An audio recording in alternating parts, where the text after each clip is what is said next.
देखिए students, first slow combustion. When a combustible material burns at moderate rate, it is called as slow combustion. During slow combustion, there is not sufficient supply of air. This combustion is never complete, and as a result, smoke or harmful gases are formed. For example, cow dung cakes, wood, kerosene, oil lamp, etc. exhibit slow combustion. तो student, slow combustion क्या होता है? जब जहाँ पे जो कम्बसेबल material है वो बहुत ही मॉडरेट रेट पे बर्न हो रहा है, ओके, तो उसे हम क्या बोलते हैं? Slow combustion. अब स्टूडेंट्स, इसकी जब ये प्रोसेस हो रहा होता है तब क्या होता है? इसको सफिशिएंट एयर नहीं मिलती है, जिससे हमारी हार्मफुल गैसेस भी रिलीज होती है. जैसे कि बच्चों, इसका एग्जांपल क्या है? काउडंग केक्स का बर्न होना, वुड का बर्न होना, केरोसिन ऑयल लैम्प का बर्न होना. ओके, नेक्स्ट देखिए rapid combustion. When a substance burns as soon as it is ignited, producing a large amount of heat and light is said to undergo rapid combustion.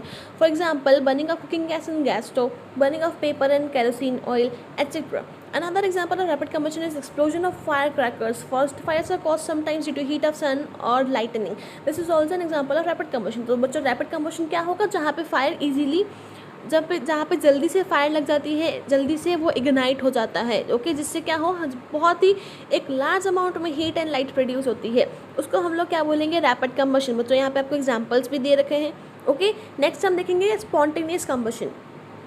Combustion of a substance on its own without being ignited is called as spontaneous combustion.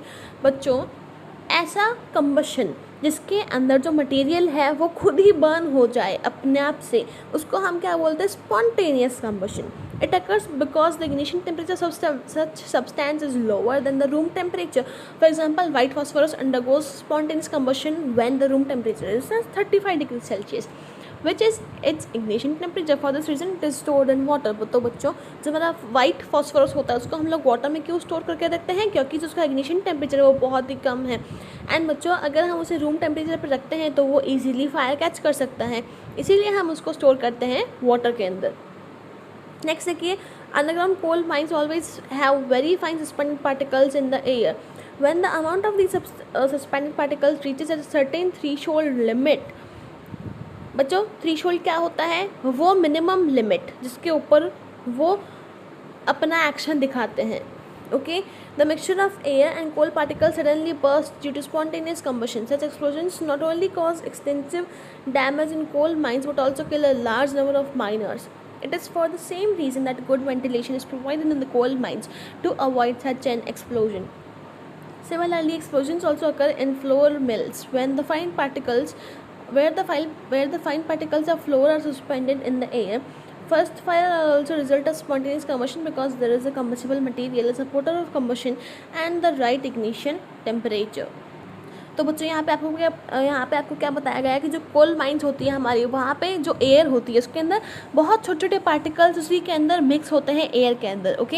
And जब वो अपनी limit तक पहुँच जाते हैं, threshold limit तक पहुँच जाते हैं, मिनिमम लिमिट तक, उसके ऊपर अगर वो चले गए तो क्या होगा? एक एक्सप्लोजन होता है जो कि बहुत ही हार्मफुल होता है कोल माइंस के लिए भी एंड जो वहाँ पे माइनर्स हैं उनके लिए भी, क्योंकि वो उनकी डेथ का रीज़न भी होता है, ओके स्टूडेंट्स. सिमिलरली जो हमारा फ्लोर मिल होता है, जहाँ पे हम लोग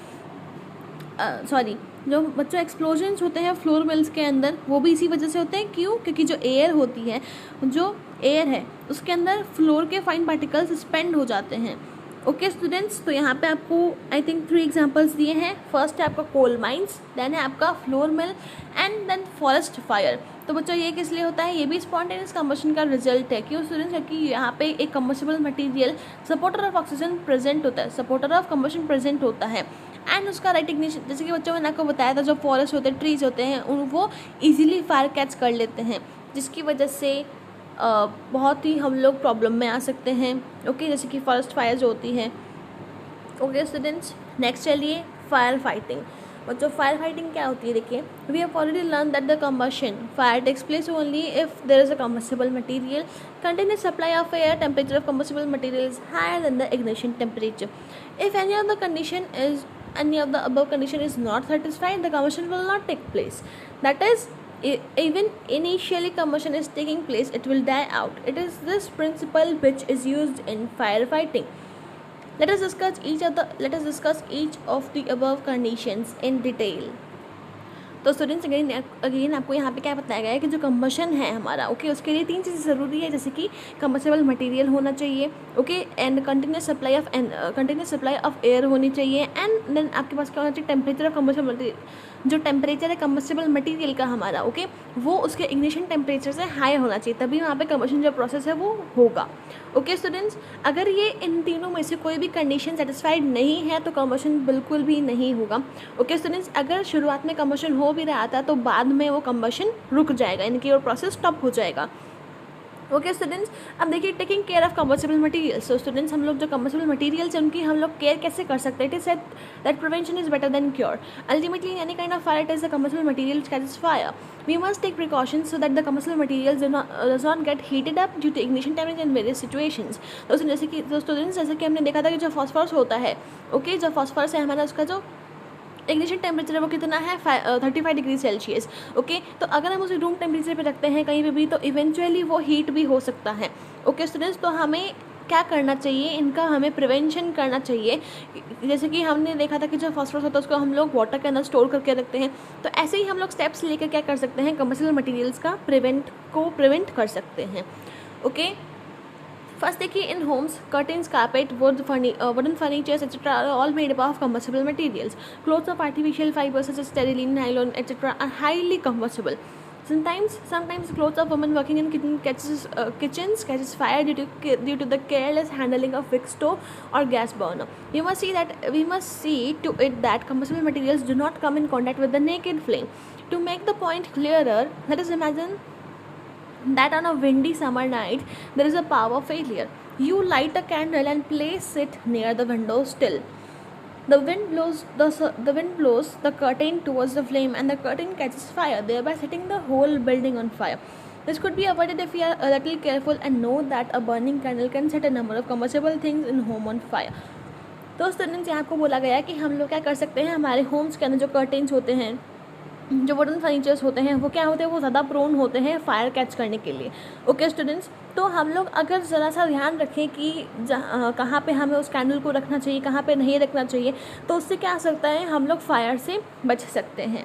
ओके स्टूडेंट्स, यहाँ आपको ये बताया गया है कि अगर हम लोग एक विंडी नाइट है, ओके, एंड अगर आपके घर की जो लाइट्स है वो चली गई है, ओके, तो आप क्या करते हैं, कैंडल ब्लो करते हैं, आप लोग कैंडल को जलाते हैं, ओके, कैंडल बर्न करते हैं।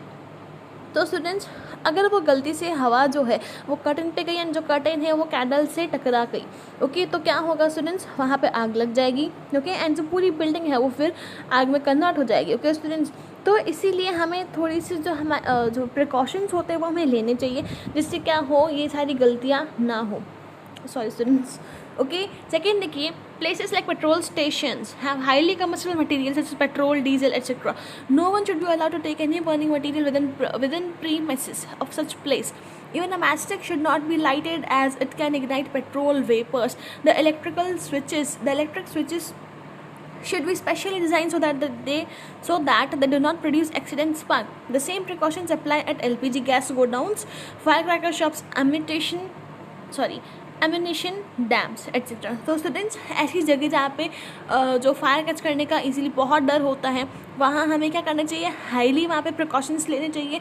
ओके, सो जैसे कि जो हमारा पेट्रोल स्टेशंस होते हैं, ओके, उसके पास हमें अगर एक लाइट मैचस्टिक भी लेके जाएंगे तो वो हमारे लिए बहुत ही डेंजरस हो सकता है। ओके स्टूडेंट्स, तो हमें इन सारी चीज़ों के अंदर या इन सारी जगह पे हमें बहुत ज़्यादा ध्यान रखना होता है। क्लियर है? नेक्स्ट देखिए, taking care of continuous supply of air and ignition temperature. बच्चों, अब हम लोग इनका कैसे ध्यान रख सकते हैं? देखिए, once a fire has started it can be extinguished only either by cutting the supply of air और lowering the temperature of combustible material below its ignition point. Follow examples will illustrate the point. तो students, अगर जो हमारी जो fire है अगर वो start हो चुकी है तो उसको हम लोग बंद कैसे कर सकते हैं?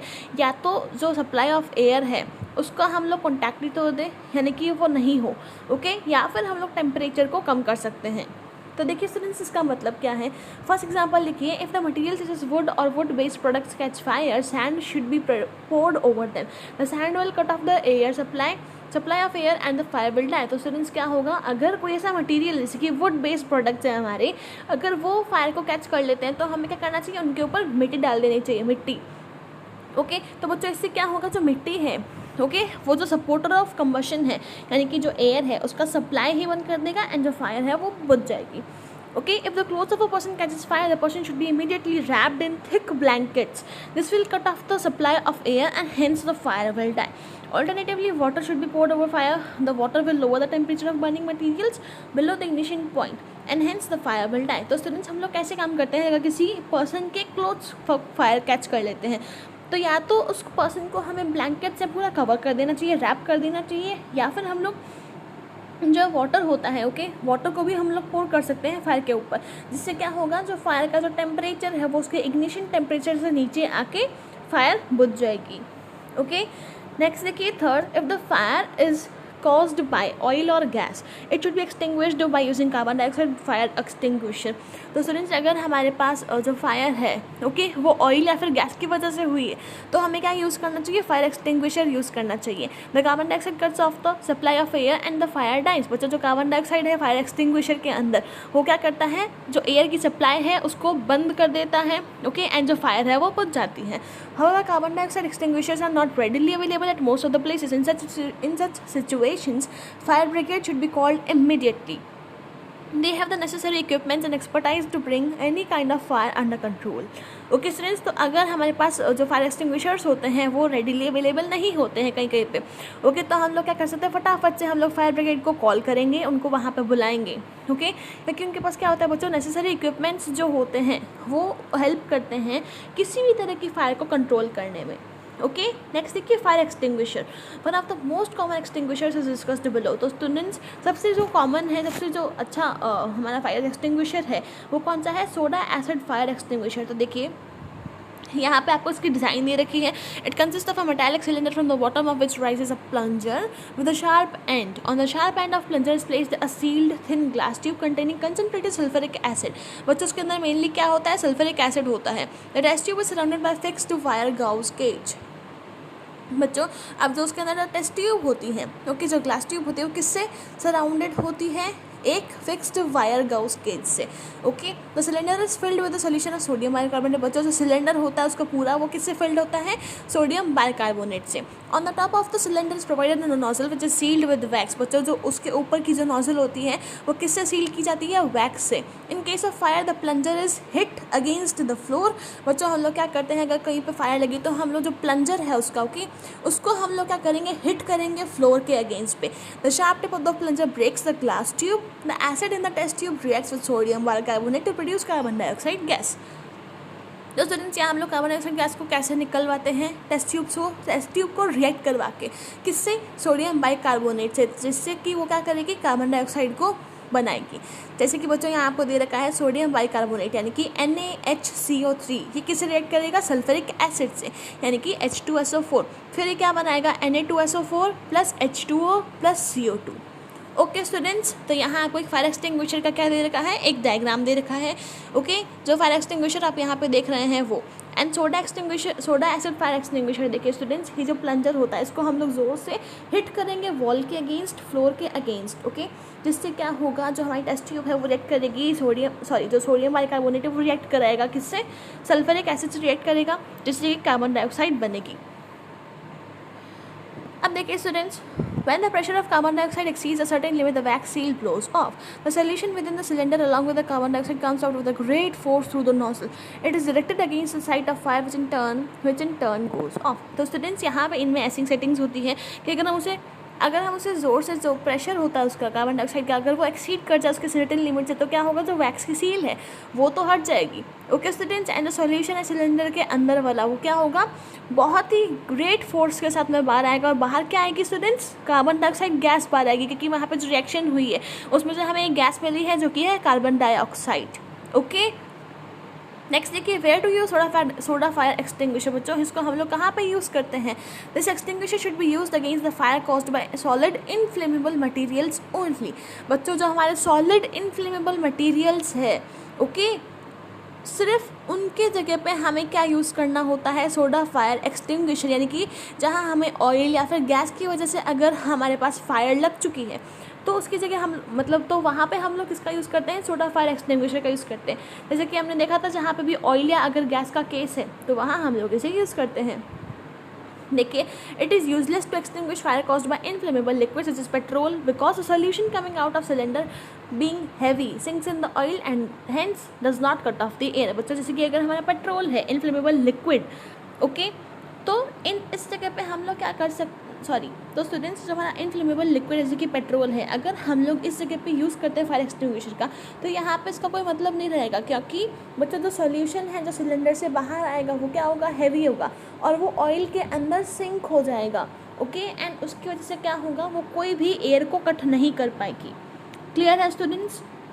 नेक्स्ट देखिए, it should not be used against the electricity fires as the solution is a good conductor of electricity and hence user will get a severe electric shock. बच्चों, अगर कहीं पे इलेक्ट्रिसिटी फायर्स लगी है, ओके, उससे related लगी है, तो अगर हम लोग इसे यूज़ करते हैं तो क्या होगा, जिसके अंदर का सोल्यूशन है वो एक बहुत ही अच्छा कंडक्टर है इलेक्ट्रिसिटी का, एंड अगर कोई पर्सन इसे यूज़ करता है तो वो उसको सीवियर शॉक लगने का भी चांस है। ओके स्टूडेंट्स, तो देखिए, अब जो विक्टिम्स है फायर के, उनका हम लोग कैसे ध्यान रख सकते हैं। देखिए, remove the victim to an open space so as to counter the effect of smoke and carbon monoxide. बच्चों, जो विक्टिम है उसको हमें ओपन स्पेस में लेके जाना चाहिए, ताकि जो हमारा स्मोक का, कार्बन मोनोऑक्साइड का जो इफेक्ट है वो खत्म हो सके। Okay students, send the victim to a hospital for further medical treatment. If the clothes of a victim catch fire, wrap him immediately with a thick blanket so as to cut off the supply of air. This will put out the fire.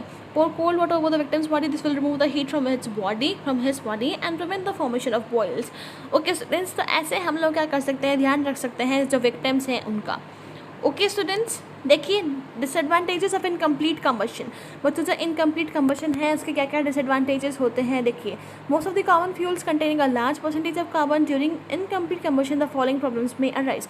बच्चों, क्या क्या हो सकता है, देखिए, during incomplete combustion carbon monoxide is form. This gas is highly poisonous in nature and can cause respiratory problems as well as death. बच्चों, अगर कहीं पे इनकम्प्लीट कंबशन हो रहा है तो क्या होगा कि इनकम्प्लीट कंबशन की वजह से कार्बन मोनोऑक्साइड गैस रिलीज होती है। ओके, तो बच्चों ये क्या होती है, बहुत ही पॉइजनस होती है। ओके, एंड ये हमारा रेस्पिरेटरी सिस्टम है हमारा, उसको बहुत ज़्यादा अफेक्ट करती है, एंड ये हमारी डेथ भी कॉज कर सकती है। नेक्स्ट देखिए, during incomplete combustion a part of the unburned carbon passes into the atmosphere in the form of soot. This will not only waste the fuel but also pollute the atmosphere. बच्चों, जो incomplete combustion होता है तो यहाँ पे क्या होता है, जो अनबर्न्ड कार्बन होता है वो क्या होता है, एटमॉस्फेयर में पास हो जाता है सूट की फॉर्म में। ओके, तो इससे क्या होगा स्टूडेंट्स, जो हमारा एटमॉस्फेयर है वो बहुत ही ज़्यादा पोल्यूट होगा, अफेक्ट होगा, जो हमारा फ्यूल है स्टूडेंट्स वो भी वेस्ट होगा। क्लियर है स्टूडेंट्स? नेक्स्ट देखिए, फ्लेम्स।